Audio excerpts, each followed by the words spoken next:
जगन्नाथ कथा। महाभारत के अंत में गांधारी को अपने पुत्रों की मृत्यु के कारण भारी क्षति और दुख सहना पड़ा। उनका मानना था कि कृष्ण के पास दिव्य शक्तियां होते हुए वो युद्ध को रोक सकते थे, लेकिन उन्होंने ऐसा नहीं किया।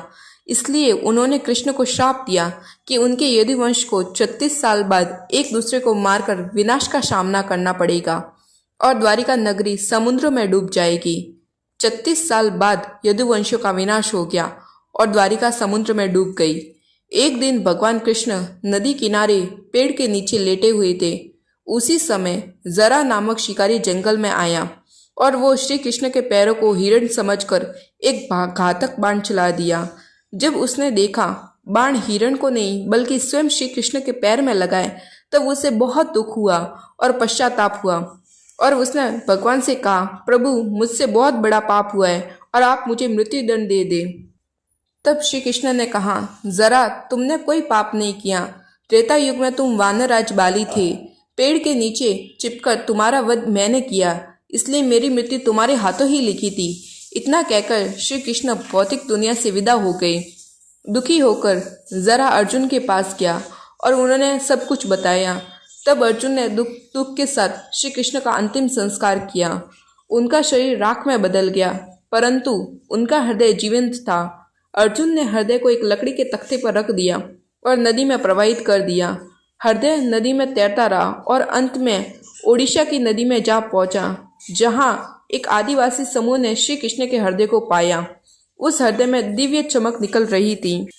आदिवासी ने इसकी दिव्यता को समझा और एक गुप्त गुफा में उनकी पूजा करते रहे। उस समय अवंती में इंद्रदुम्न नाम के राजा थे। वे भगवान विष्णु के बहुत बड़े भक्त थे। एक दिन एक ऋषि महल में आए और उनसे बोले, राजन, आपको नील माधव की पूजा का सटीक स्थान अवश्य खोजना चाहिए। उन्होंने अपने पुजारी विद्यापति गौड़ को ओडिशा जाकर नील माधव की खोज करने का आदेश दिया। विद्यापति गौड़ ओडिशा की यात्रा पर निकल पड़े। बहुत खोज के बाद उन्हें पता चला कि आदिवासी ने गुफा के अंदर नील माधव की पूजा करती है। विद्यापति आदिवासी से मिलने गए और उनसे कहा कि कृपया कर मुझे आपकी पूजन का स्थान बताइए। आदिवासी ने कहा, मुझे माफ करें, मैं आपको उस स्थान पर नहीं ले जाऊंगा। विद्यापति उसी गांव में रहने लगे और कुछ ही दिनों में उन्हें आदिवासी की बेटी से प्रेम हो गया और उन्होंने उससे शादी कर और उन्होंने अपनी पत्नी से कहा, क्या तुम अपने पिता को नील माधव की मूर्ति दिखाने के लिए राजी कर सकती हो? ललिता ने कहा, मैं प्रयास कर सकती हूँ। उसने अपने पिता से बात की। उनके पिता मान गए, लेकिन उन्होंने कहा कि मेरी एक शर्त है। विद्यापति अपनी आंखों पर पट्टी बांधकर आएंगे। विद्यापति ने शर्त मान ली, परंतु चतुराई से उसने सरसों के बीज अपने साथ ले लिए। वे गुफा का रास्ता याद रखने के लिए सरसों के बीज गिराते हुए जाते हैं। गुफा से लौटकर विद्यापति ने राजा इंद्रद्युम्न को सारी बात बताई। कुछ ही दिनों बाद विद्यापति ने गुफा के रास्ते जो बीज फेंके थे वे अब पौधे बन गए थे। राजा सरसों के पौधों के पीछे पीछे विद्यापति के साथ नील माधव की मूर्ति देखने गए। गुफा में पहुंचने पर उन्हें कुछ नहीं मिला। नील माधव गायब हो चुके थे। राजा निराश होकर राजमहल लौट आए। उस रात भगवान विष्णु उनके सपने में आए और बोले, इस संसार में मैं तुझे नील माधव के रूप में दर्शन नहीं दे पाऊंगा। तुम ओडिशा की नदी तट पर जाओ, जहाँ मैं एक सुगंधित लाल रंग की लकड़ी के लट्ठे में शंख, चक्र, गदा और पद्म के चिन्ह दिखाई देंगे। उस लट्ठे को बाहर लाकर उससे 3 मूर्तियां बनाना, तब तुम मेरी आराधना कर सकोगे। राजा ने प्रभु की बात मानकर समुद्र तट पर गए, लेकिन उनके अनगिनत सैनिकों से वह लकड़ी का लट्ठा नहीं उठ पाया। आखिरकार आदिवासी की सहायता से लकड़ी का लट्ठा महल लाया गया, लेकिन कोई भी कारीगर उससे मूर्ति नहीं बना सका।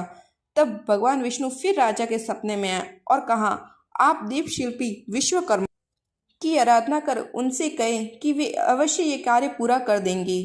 भगवान विष्णु की बात मानकर राजा इंद्रद्युम्न ने विश्वकर्मा की आराधना की। विश्वकर्मा बड़े के रूप में राजा के सामने प्रकट हुए।